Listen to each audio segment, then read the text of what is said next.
which doesn't give confidence that there's a strategic plan. She called for the government to scale up their response. It must have occurred. It must have occurred to the government that space would be a problem, that there would be a need for temporary accommodation and classrooms. They built the Nightingale hospitals. Why are they only starting on schools now?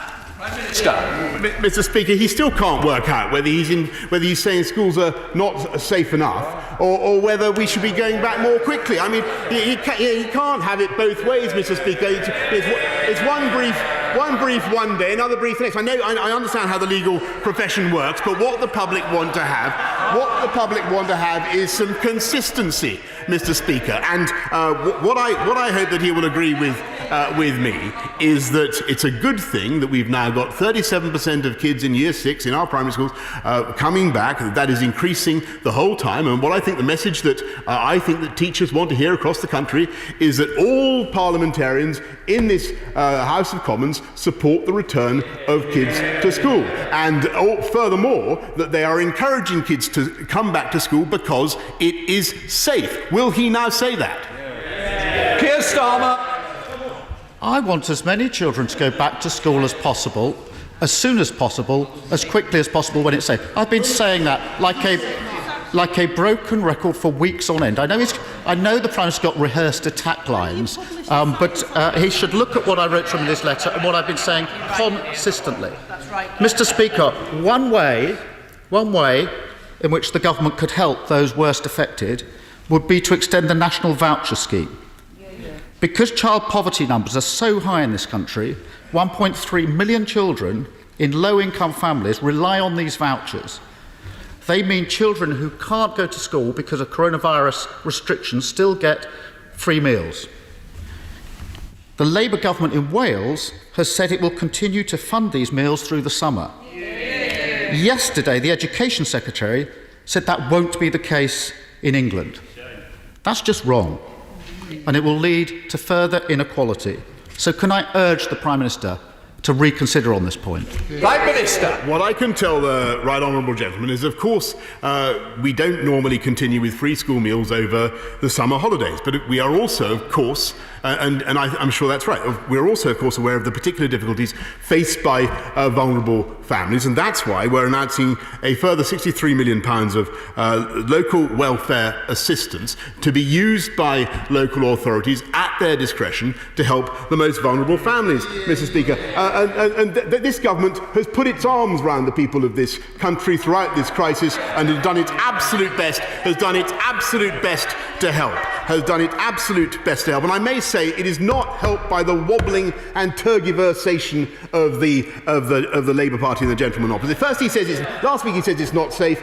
This week he says we're not going fast enough. We protected the NHS, Mr. Speaker. We provided huge numbers of ventilated beds.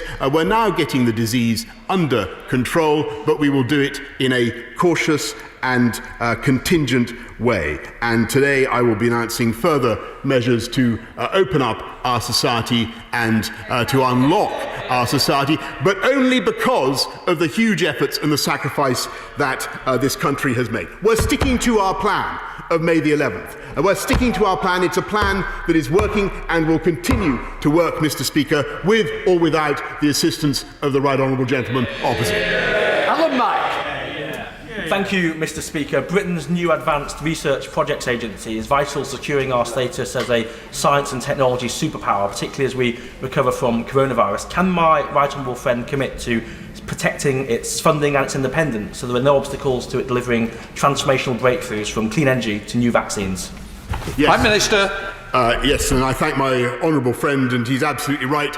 We will be having an Advanced Research Projects Agency funded to the tune of £800 million, and it will be tasked with supporting really revolutionary breakthroughs in this country, because it was the UK, from splitting the atom to the jet engine to the internet, that has led the world in scientific research, and under this government we intend to continue. We're now heading up into Scotland to the Leader of the SNP, Ian Blackford.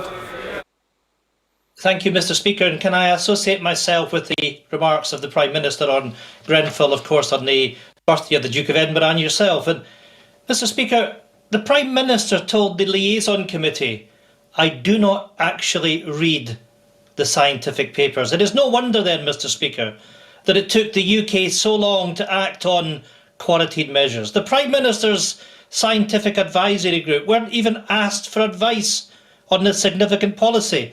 This has been a complete shambles. Too little, too late. We cannot risk ignoring the experts once again. Can the Prime Minister confirm what scientific papers he has read on the 2-metre social distance rule? Prime Minister. Well, Mr. Speaker, I must say I disagree with him. I've read a huge amount about a disease that affects our entire nation. I've read many papers actually on the social distancing rule, and it's a very interesting point. And I think members across the House of Commons will want to understand that I believe that those measures, the 2-metre rule, needs now to be kept under review. As we drive this disease down, as we get the incidence down, working together, I want to make sure that we keep that 2-metre rule under constant review, because as the right honourable gentleman I think indicates, there is all sorts of scientific advice about that particular matter. Ian Blackford. Thank you, Mr. Speaker. Of course, we know that the Cabinet has discussed reducing the 2-metre social distancing rule, but that's not the experts' advice right now. SAGE reported that being exposed to the virus for 6 seconds at 1 metre is the same as being exposed for 1 minute at 2 metres. That, Mr. Speaker, is a significant increase in risk. And the last time Professor Whitty was allowed to attend the daily press briefing, he stressed that the 2-metre rule was going to be necessary for as long as the pandemic continues. People are losing confidence in this government. A U-turn on schools, a shambolic rollout of quarantine measures, and now looking to reduce the 2-metre rule far too soon. Will the Prime Minister continue to ignore the experts, or will he start following the advice of those who've actually read the scientific papers? Prime Minister. Well, actually, Mr. Speaker, the people of this country are overwhelmingly following the guidance that this government gives. And tomorrow, Mr. Speaker, the House will be hearing a bit more about what's happened with NHS Test and Trace, and they will find an extraordinary degree of natural compliance, natural understanding by the British people, in spite of all the obscurantism and the myth-making that we've heard from the parties opposite. And I can tell the right honourable gentleman that there are all sorts of views about the 2-metre rule. He's absolutely correct in what he says about the SAGE advice, but clearly, as the incidence of the disease comes down, as I think members of SAGE would confirm, the statistical likelihood of being infected, no matter how close or far you are from somebody who may or may not have coronavirus, goes down. Peter Aldis. Thank you very much, Mr. Speaker. Allowing zoos such as Africa Alive near Lowestoft to reopen from 15th June is very good news, as it provides them with a realistic chance of survival. Would the Prime Minister give full consideration to allowing beer gardens to also reopen from 15th June, as the feedback which I'm receiving is that many pubs are now facing the unpalatable and unwanted prospect of having to make staff redundant? Prime Minister. I thank my honourable friend very much, because he's absolutely right. We want to reopen hospitality as quickly as we possibly can. The House will remember that according to the roadmap, we were going to open outdoor hospitality no earlier than July the 4th. That is still the plan. We are sticking to our plan. And so guidance is now being developed for such hospitality. What we don't want to see is a roiling bacchanalian mass of people that can spread the disease. So it's very important that people understand the continuing risks that this country faces. Sir Geoffrey Donaldson. The Prime Minister will be aware that the Secretary of State for Northern Ireland has today published the guidelines for the special payment scheme for severely injured victims linked to the troubles in Northern Ireland. Prime Minister will also know that this House passed legislation which excludes those injured by their own hand. But the innocent victims have not yet been able to benefit from this scheme, not least because of the actions of Sinn Féin, who are blocking the next steps to implementation. Will the Prime Minister and his government now commit to do all that they can to move this matter forward so that our most vulnerable of innocent victims can receive this pension? Prime Minister. Yes, indeed, Mr. Speaker. I think this scheme provides a fair, balanced and proportionate way of helping all those who suffered most during the Troubles, and it's very important that Sinn Féin, along with all other parties, allow the scheme to go forward as soon as possible. Ria Miller. Mr. Speaker, many peaceful protests have been held across the country against racism following the appalling events in the US, including in my own constituency yesterday. Can I commend my right honourable friend, the Prime Minister, for recognising the significance of these events? And as well as scrutinising the health impact of C19 on ethnic minority groups, can he look again, using the race disparity audit, for any persistent and systemic racism in all government departments, from the treatment of BAME people in the judicial system through to how we teach children about these issues in our education system? Minister. Well, I thank her, and I completely agree with the need for all political leaders to promote these issues, to recognise how important they are in people's hearts, and we will continue. I'm very proud of what I did as mayor to encourage the promotion of young BAME officers in our metropolitan police. We had a system to move them up. I want to see that kind of activity across the government of this country. It's the right way forward for the UK. Returning to Scotland with Kirsty Blackman. Kirsty Blackman. Mr. Speaker, the response from the US President to the death of George Floyd and the Black Lives Matter movement has been horrendous. Can the Prime Minister confirm to me if he still believes Trump has many, many good qualities? And if so, what are they? Prime Minister. Mr. Speaker, I renew what I have said many times, but it's important for the House to hear it again. Yes, Black Lives Matter, and yes, the death of George Floyd was absolutely appalling. And as for the qualities of Mr. Trump, let me say he has, amongst many other things, he is President of the United States, which is our most important ally in the world today. And whatever people may say about it, whatever those on the left may say about it, the United States is a bastion of peace and freedom, and has been for most of my lifetime. Power of the House, Sir Peter Bottomley. Mr. Speaker, I hope you'll allow me to ask the Prime Minister also to welcome the birthday of the Primate of England, the 2007 Yorkshireman of the Year, the Archbishop of York, who's just laying down his crozier after 14 years of service. His great words that we can share the glories, the struggles, the joys and the pains of this country. Remembering that John Sentamu was tortured in Uganda and served in Tulse Hill, Stepney, Birmingham, as well as York, and was a critical advisor to the Stephen Lawrence inquiry. Can I put it to my right honourable friend that if in the period of 8 years there are 8 interrogations of a bishop, each time John Sentamu, we've got more to learn about making the colour of one's skin as important as the colour of one's eyes or the colour of one's hair, something you may notice but doesn't tell you any more about them.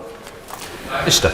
Well, I join him warmly in paying tribute to the Archbishop of York as he lays down his crozier. He and I correspond very often. I take his advice and very sincerely, and I had no idea that today was such a distinguished birthday, Mr. Speaker. Sherwood Day.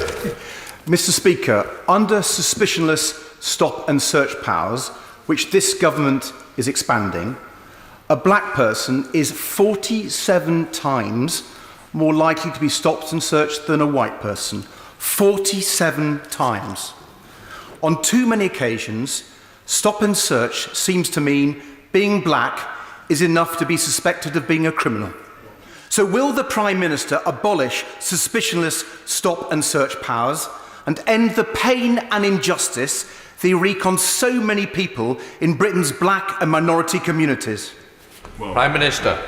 Mr. Speaker, it's very important that stop and search is carried out sensitively in accordance with the law. It has made a great difference to the way it happens that we now have body-worn cameras, but I must say I do think that it can be a very Section 60 powers can be very important in fighting violent crime. And I'm afraid that what has been happening in London with knife crime has been completely unacceptable.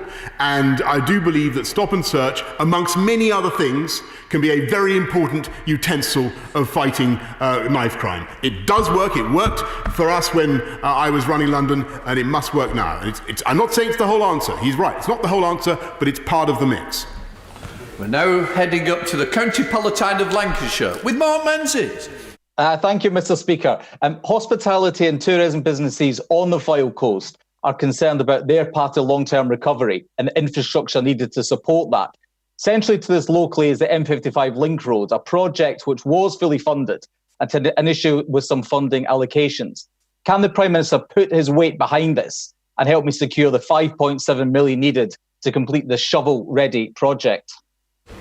Prime Minister. Mr. Speaker, what I can say is that we will unite and level up with infrastructure projects across our country, and I congratulate him in his lobbying for this particular scheme. And I can tell him that last year we put £31 million for the Preston Western Distributor Scheme, which is a new dual carriageway that will reduce congestion in Preston and directly lead to the creation of over 3,000 houses and over 500 jobs. And as for further expansion of the M55, he will have to wait, but there will be further announcements in due course.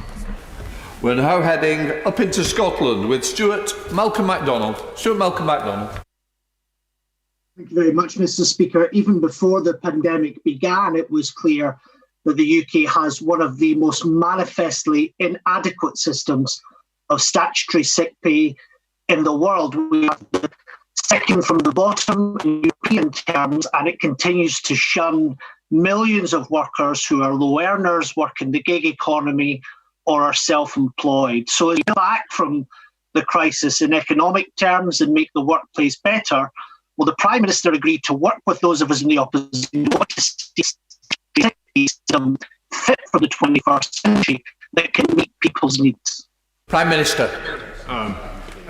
Yes, Mr. Speaker, and we will make sure that those who do not have, yes, of course, statutory sick pay is an important part of the way we tackle the problems of self-isolation and all the issues that are faced by people facing coronavirus. But people also receive additional funds. I think anybody looking impartially at what we're doing to support the people of this country throughout this epidemic will concede that the UK has done more than virtually any other country on earth to look after the people of this country, whether through the furloughing scheme or the bounce back loans or anything else. And listening to him just now, I've also pledged that we are going to put in gigabit broadband across the whole of the UK so that he can be heard more clearly in future. Heading up to the border of Manchester and Lancashire with Mark Logan. Prime Minister, we've seen much disinformation about the R value in Bolton and the Northwest. If we have increasingly up-to-date local data, would the Prime Minister then agree with me that correspondingly greater confidence will be given to Boltonians in reopening our businesses, schools and places of worship? Prime Minister. Yes, Mr. Speaker, and that's why I am encouraged by NHS Test and Trace and the progress that it is making, and with the help of the Joint Biosecurity Centre, we're able now to identify hotspots, to do whack-a-mole and to stamp out on outbreaks of the epidemic where they occur. Returning to Scotland with Kenny McCaskill. Kenny McCaskill. Thank you, Mr. Speaker. East Lothian prides itself on its food and drink sector, which is gravely threatened by reduced standards in animal welfare and production. The government failed to enshrine protections in the Agriculture Bill. Earlier this week, ministers equivocated on this issue. Will the Prime Minister now take this opportunity to be clear today that high standards will be protected, a Food Standards Commission will be established, and that we won't face chlorinated chicken on our table, along with Kentucky Fried Medicine in our hospitals? Prime Minister. Mr. Speaker, not only will we protect animal welfare standards, but we will be able, on leaving the EU as we have, we will be able to increase our animal welfare standards. We will be able to ban treatment of farrowing sows that is currently legal in the EU. We will be able to ban the shipment of live animals, which we currently cannot ban in the UK. We will be able to go further, and I hope, by the way, that he supports it, and I hope he'll tell all his friends in the SNP, I hope he'll tell all his friends in the SNP that is one of the reasons why their plan to take Scotland back into the EU will be completely contrary to the instincts of the British people. Mr. Speaker, due to COVID, we're facing a unique economic challenge. Can I urge the Prime Minister to respond with a major package of infrastructure investment to create jobs and level up the whole country, including turbocharging the rollout of gigabit broadband, upgrading the Manchester to Sheffield line, and finally building the full Mottram bypass? The people of Glossop have been promised this by politicians for over 50 years. We'll even let him call it the Boris bypass. Let's please just get it built. And he can use his bike. Come on, Prime Minister. OK, well, thank you so much. And my honourable friend, I can confirm briefly to my honourable friend that we are indeed committed under the road investment strategy published last year to building a bypass around Mottram, and I look forward to being there to see it done. Rachel Hopkins. Thank you, Mr. Speaker. My constituents tell me they've lost trust in the government as they're confused by mixed messaging around public health measures, angry that Dominic Cummings seems to have been let off the hook, but they're particularly worried about local jobs and livelihoods due to inadequate support schemes, lack of crisis funding for Luton Council, illogical quarantine impacting Luton Airport. All of this has been on your watch, Prime Minister. How can my constituents feel confident on the proposed next steps for easing lockdown when your government has fallen short so far? Prime Minister.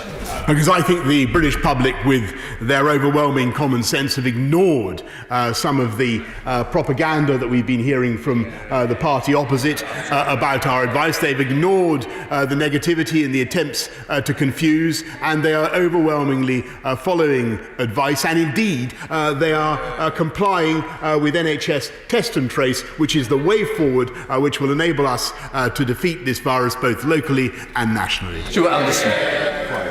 Thank you, Mr. Speaker. Pre-COVID, the Prime Minister has made a firm commitment to reach into some of the most deprived areas and level up the country. This is needed now more than ever.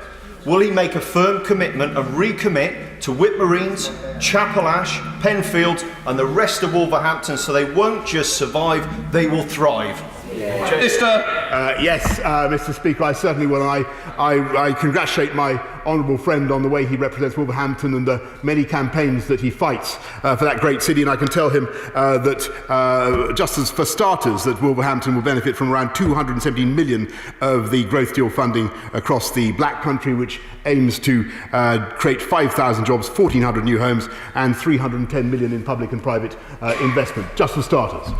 Final question, Olivia. And many happy returns, Mr. Speaker. Today they say that we are free, just to be only to be chained in poverty. Figures, not my words, the words of Bob Marley in 1973. Figures from the Trussell Trust show an 89% increase in emergency food parcels across the UK in April compared to the same month last year.